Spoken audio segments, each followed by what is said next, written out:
14 फरवरी को किसान और केंद्र सरकार के बीच बातचीत हुई। इस बातचीत के बाद फिर से बातचीत के लिए एक अगली तारीख तय हुई 22 फरवरी। अब 22 फरवरी को क्या होगा ये तो वक्त बताएगा, लेकिन इस बीच एक तस्वीर सामने आई। इस तस्वीर में वो 28 लोग हैं जो किसानों की तरफ से सरकार से बात करने गए। और इस तस्वीर में जो बात गौर करने लायक है वो ये कि इन 28 लोगों में एक महिला भी है। आज इस वीडियो में आपकी मुलाकात करवाएंगे उसी महिला से जो 1 साल से ज्यादा समय से शंभू बॉर्डर पर डटी हुई है और सिर्फ इस बार नहीं, 2021 में हुए किसान आंदोलन के समय भी ये महिला आंदोलन में सक्रिय थी। इस वीडियो में जानेंगे उनकी कहानी, किसान आंदोलन की बातें और आगे का पूरा प्लान उन्हीं की जुबानी। प्रहलाद जोशी जी आए थे, उन्होंने हमारी बात सुनी तो हमने अपनी डिमांड उनके सामने रखी। तो बाद में उनके साथ एग्रीकल्चर के सेक्रेटरी थे, उन्होंने अपने तरफ से सरकार क्या कर रही है और बजट में क्या प्लान ली है वो चीजें रखी। लेकिन उसके बाद हम लोगों ने तथ्य सहित डॉक्यूमेंट्स देते हुए क्यों एमएसपी के ऊपर गारंटी कानून बढ़ना चाहिए, खरीद की गारंटी होना चाहिए, वो डिटेल में रखा और पूरी रिपोर्ट्स वगैरह भी रखी। जब जब मोदी जी ने इसके बारे में वायदा किया, जब कोई पत्र आया, जब किसी कमेटी ने, जैसे जो ज्वाइंट कमेटी ने अभी बोला कि एमएसपी होना चाहिए, तो मीडिया में भी एक सर्वे हुआ था, 91% लोगों ने कहा था। हमने सब चीजें रखी वहां और ये भी रखा कि इससे पूरे देश की जनता को फायदा पहुंचेगा और महंगाई है जो वो कंट्रोल में रहेगी। तो डिटेल में हमने बातचीत रखी। तो फिर मंत्री जी ने कहा कि आप सारा ये डाटा हमें भी दें। तो कृषि मंत्री जी आएंगे और हम अगली डेट रख लेते हैं। तो हमने सहमति दे दी और सारा डाटा भी प्रोवाइड कर दिया उनको।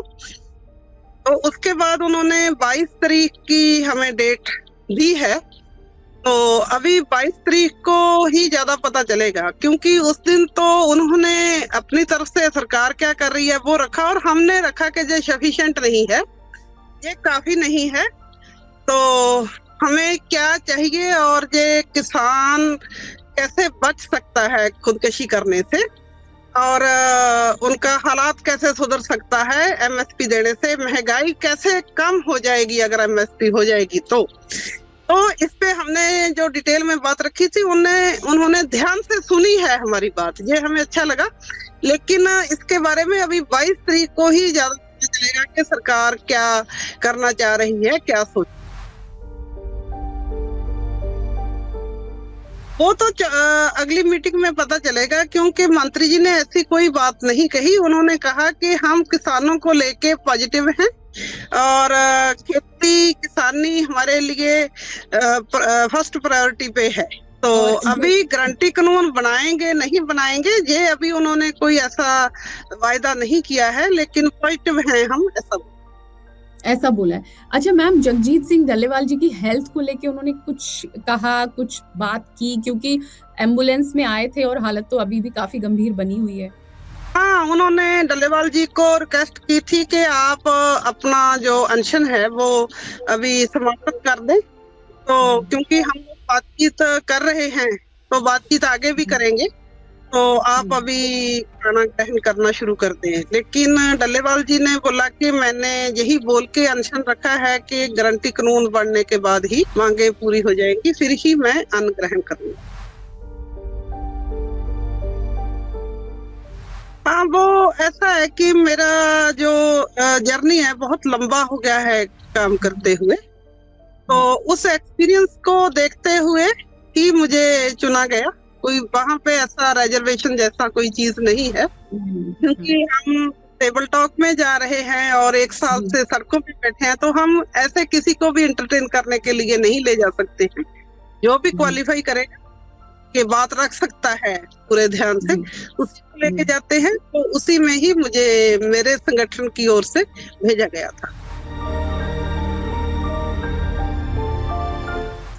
ऐसा है कि मैं कॉलेज टाइम में जे ज्वाइन किया था स्टूडेंट यूनियन, तो उसके वहाँ पे वो स्टूडेंटों के लिए थोड़ा काम किया 1 साल कॉलेज में। तो उसके बाद कॉलेज तो फिर कंटिन्यू किया नहीं, लेकिन वो रुझान जो था वो हमारी फैमिली में से आया। मेरे दादाजी थे जो फ्रीडम फाइटर थे, वो आजाद हिंद फौज में रहे ग्राउंड इंजीनियर। तो उसके बाद मेरे पिताजी थे जो वो पुलिस में नौकरी करते थे, लेकिन वो एक ऐसे पुलिस के आदमी थे जो कभी रिश्वत नहीं लिया और गलत काम नहीं किया, और उन्होंने हमें बहुत अच्छा मॉरल शिक्षा दिया, काम में गुजारा करना सिखाया। तो कहीं से भी नहीं आएगा। तो उसके बारे में मैं बोल सकती हूँ कि हम लोग यूनिफॉर्म में शादी अटेंड करने जाते थे, स्कूल यूनिफॉर्म में। तो वो सब चीजें रही हैं बैकग्राउंड में। तो जैसे ही मैं कॉलेज में गई हूँ तो मैंने देखा वहाँ पे कुछ स्टूडेंट लोग हैं जो लोगों के लिए कुछ काम करते हैं, अच्छे काम कर रहे हैं। तो हमने भी उनको ज्वाइन किया और उसके बाद पढ़ना शुरू किया, क्या करते हैं, भगत सिंह कौन थे, गुरु नानक कौन थे, गुरु गोविंद सिंह जी ने क्या किया, तो वो सब हिस्ट्री किताबों में पढ़ी है। तो उससे ही मोटिवेशन मिली। तो फिर मैंने मेरी शादी के बाद तुरंत किसान यूनियन में काम करना शुरू कर दिया। तो शादी के बाद पति या परिवार की तरफ से इस पे कोई ऑब्जेक्शन नहीं आया? क्योंकि किसान यूनियन का मतलब ही अपने आप में कहीं ना कहीं एक अलग तरह की लीग से हटके काम जैसी बात है। हाँ, नहीं, मेरे हस्बैंड तो मेरे लिए बहुत सपोर्टर ही रहे हैं, क्योंकि वो खुद ही स्टूडेंट यूनियन से आए थे।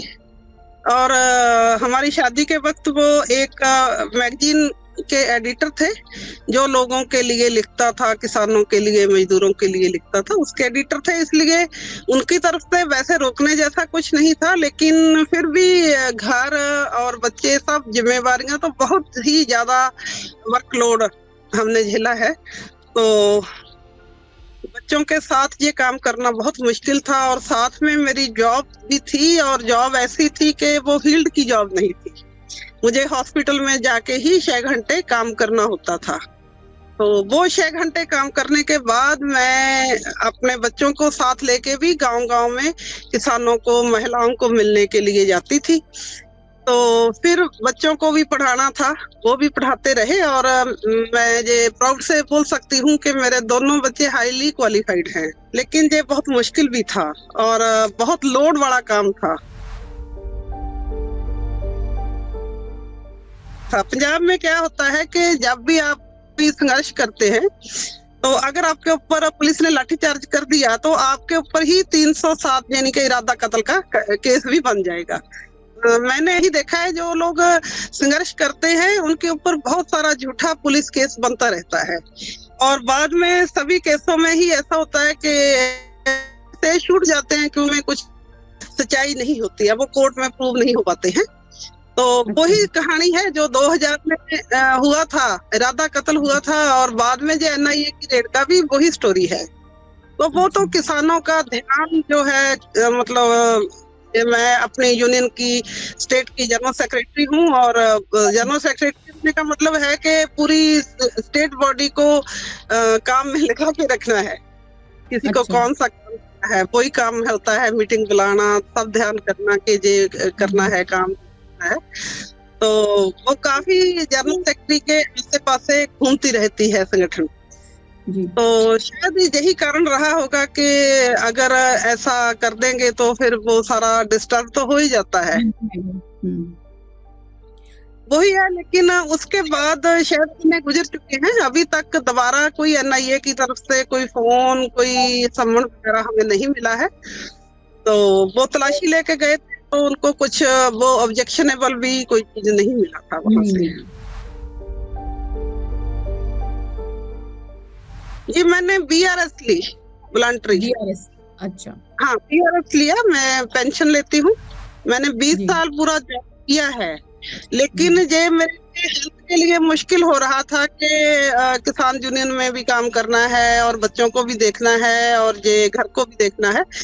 सब चीजों को देखना एक साथ में मेरे के लिए, हेल्थ के लिए बहुत बुरा साबित हो रहा था। तो फिर तो चॉइस का मामला था कि किसको छोड़े, बच्चों को नहीं छोड़ सकते, घर को नहीं छोड़ सकते, या तो जॉब छोड़ सकते हैं, जो अपना पॉलिटिकल कैरियर है वो छोड़ सकते हैं। तो फिर मैंने जॉब छोड़ने को प्रेफर किया।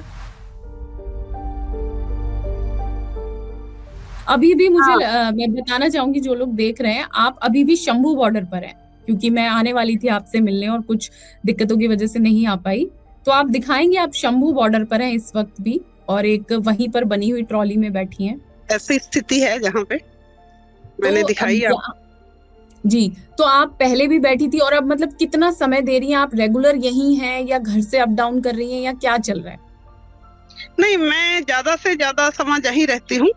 मुझे जाना होता है अगर कोई पीछे कहीं पे कुछ मीटिंग वगैरह करनी है जहाँ लोगों को लेके आना है ऑर्गेनाइज करके, तो उसके लिए ही जाते हैं ज्यादातर। और बाकी समय तो तकरीबन यहीं होती हूँ मैं। मतलब जाना भी है तो संगठन के काम से ही जाते हैं ज्यादा से ज्यादा। फैमिली या घर नहीं जा रही है? कोशिश की जाती है और आंदोलन मतलब फैमिली में बस जब जाते हैं मीटिंग करने के लिए तो फैमिली को भी मिलके आ जाते हैं रात को। मतलब फैमिली पार्ट टाइम हो गई है और आंदोलन फुल टाइम हो गया है। हाँ, जी जी बिल्कुल बिल्कुल। देखिए, ज्वाइंट कमेटी बना था पार्लियामेंट में, जिसमें सब पार्टी के लोग थे और उसमें बीजेपी के लोग सबसे ज्यादा थे। और उस कमेटी में सर्वसम्मति से ही बोला है कि लीगल गारंटी देना कानूनी तौर पे एमएसपी। तो वैसे भी क्रिसिल का अभी रिपोर्ट आया है, तो उसमें हिसाब लाके बोला है कि जितना अब खर्चा कर रही है सरकार, इसमें एक बार उनको 21,000 करोड़ रुपया खर्च करना पड़ेगा और फिर हर बार 6,000 करोड़ जाएगा। तो इतना करने भर से 50% पॉपुलेशन है उसको रिलीफ मिलेगी, मतलब उनकी इनकम बढ़ेगी।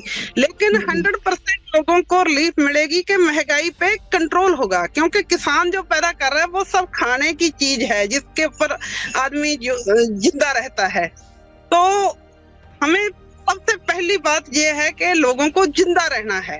और ये ऐसी चीज है जो हमारा जो अगर बजट देखें 52 लाख करोड़ का बजट पेश हुआ है, तो अभी हम 21,000 करोड़ खर्च कर देने से एक बार करना है वो भी, और उसके बाद 6,000 करोड़ का अनुमान दिया है, तो उससे बहुत लोगों को रिलीफ मिलेगी। तो ये कोई ऐसी बड़ी बात नहीं है जो सरकार की सीमा से परे हो। तो उनके मतलब बहुत आसानी से इसको किया जा सकता है। जी, इसके बारे में यही है कि हमने इसके ऊपर बहुत माइंड अप्लाई किया है, तो बहुत डिस्कशन भी की है। हम साल भर से बैठे हैं, यही बैठ के सोचते हैं कि क्या क्या हो सकता। हमें इससे कोई बेहतर अभी तक चीज तो नहीं मिली है, लेकिन सरकार अगर कुछ लेके आएगी तो फिर देखेंगे कि क्या इसका अल्टरनेटिव क्या लेके आते हैं। अगर गारंटी होगी किसानों को, गारंटी चाहिए हमें, गारंटी कैसे देगी सरकार, वो तो फिर जब देंगे तभी देखा जाएगा। अभी तो यही है कि हमारी समझ में जो हम सब लोग मिलके डिस्कशन किया है, दिल्ली मोर्चे में भी हम लोग डिस्कशन करते थे क्योंकि ये दिल्ली मोर्चे की मांग है, तो उसमें तो हमें सबसे ज्यादा जो चीज लगी कि प्रैक्टिकल है, वो लगा कि लीगल खरीद का लीगल गारंटी कानून हो जाना चाहिए। एमएसपी की जो लीगल गारंटी है उसका कानून आप बनेगा तो हर किसान को फायदा मिलेगा, देश के हर किसान को। लेकिन ये जो आंदोलन है इसमें देश का हर किसान नहीं दिख रहा है। इसमें हरियाणा है, पंजाब है, शायद थोड़ा सा यूपी से भी लोग हैं, लेकिन पूरे देश का नेतृत्व यहाँ नहीं दिखता लोगों को। हालांकि बीच बीच में ऐसी खबरें आती हैं कि कहीं से तमिलनाडु से भी कोई दल पहुंचा है, कन्याकुमारी से भी लोग आ रहे हैं, लेकिन पूरा देश इस आंदोलन में दिख नहीं रहा इस बार। इसके लिए ना आपको पंजाब का नेचर समझना पड़ेगा, फिर इस बात की समझ आती है।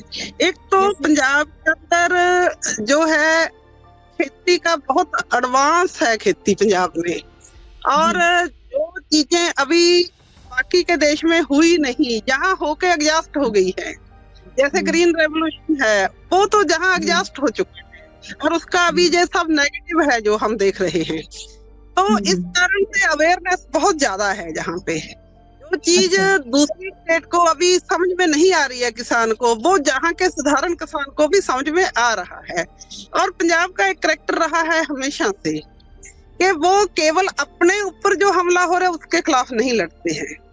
वो तो सदियों का इतिहास है, जब भी इन्वेडर आते रहे हैं दक्षिण भारत को लूटने जाते थे, लेकिन उनको लूट के फिर वापस करना वो पंजाब का काम था। तो ये तो जहाँ का खून में एक चीज है कि जब भी कोई देश के ऊपर मुश्किल आती है तो पंजाब के लोग सामने होके लड़ते हैं। जैसे आजादी का आंदोलन भी इसकी एग्जाम्पल है, और ये खेती खुद में ही इसकी एक एग्जाम्पल है। तो इतना एडवांस यहाँ पे क्या आप देखोगे, रिकॉर्ड देखना आप, कहीं कभी भी जहाँ बारिश नहीं पड़ने पे सेंटर से सहायता नहीं आती है, उसका कारण क्या है? उसका कारण ये है कि जहाँ का किसान हर हालत में अपनी फसल उतनी ही पैदा करेगा, उसके लिए जनरेटर खरीदे, डीजल फूके, बिजली फूके, कुछ भी करे, तो वो जब एक्स्ट्रा एफर्ट करके पैदावार उतनी ही कर देता है, तो जो सरकार का प्रोटोकॉल है उसमें ये ड्राउट आता ही नहीं है।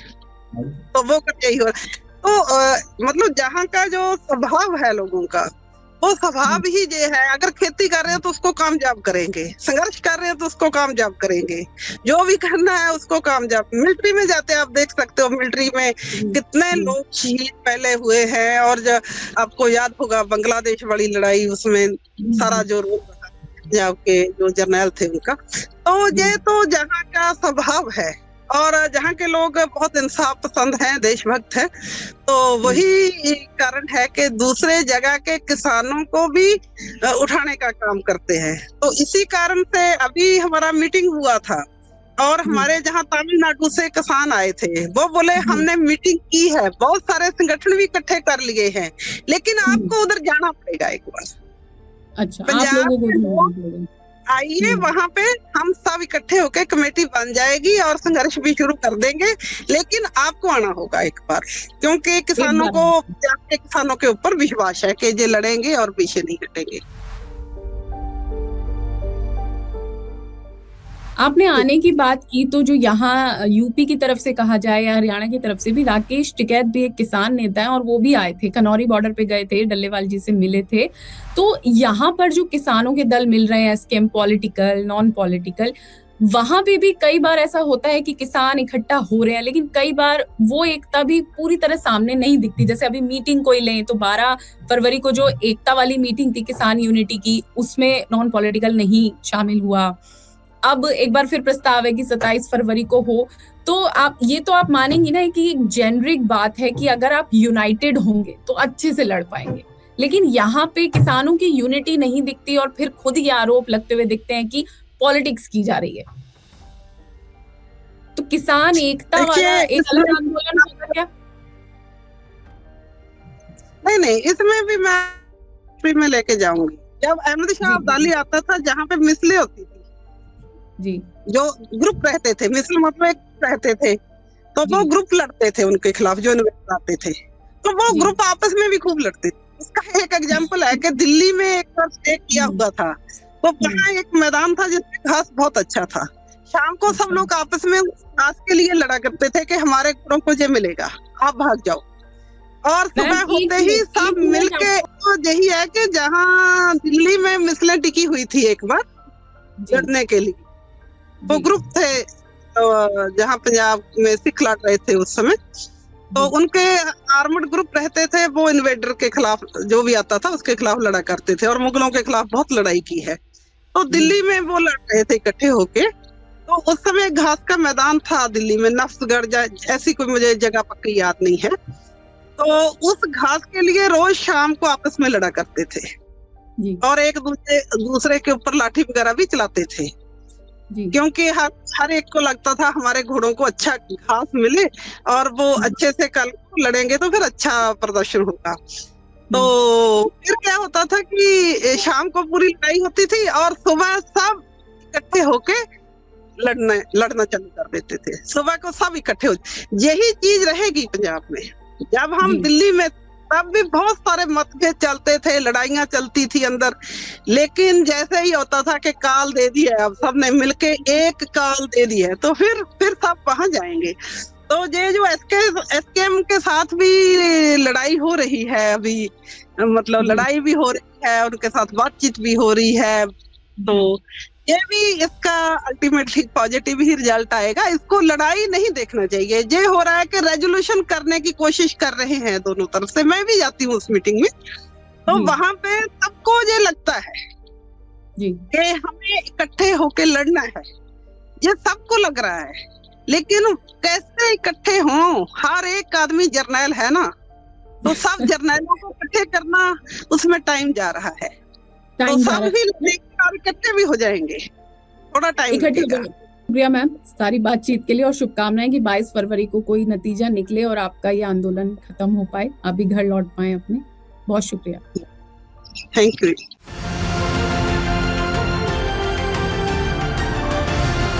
किसान तक, किसान तक, किसान तक, किसान तक, किसान तक, किसान तक, किसान तक। खाना है तो उगाना है, खाना है तो उगाना है, किसान तक, खाना है तो उगाना है, किसान तक, खाना है तो उगाना है।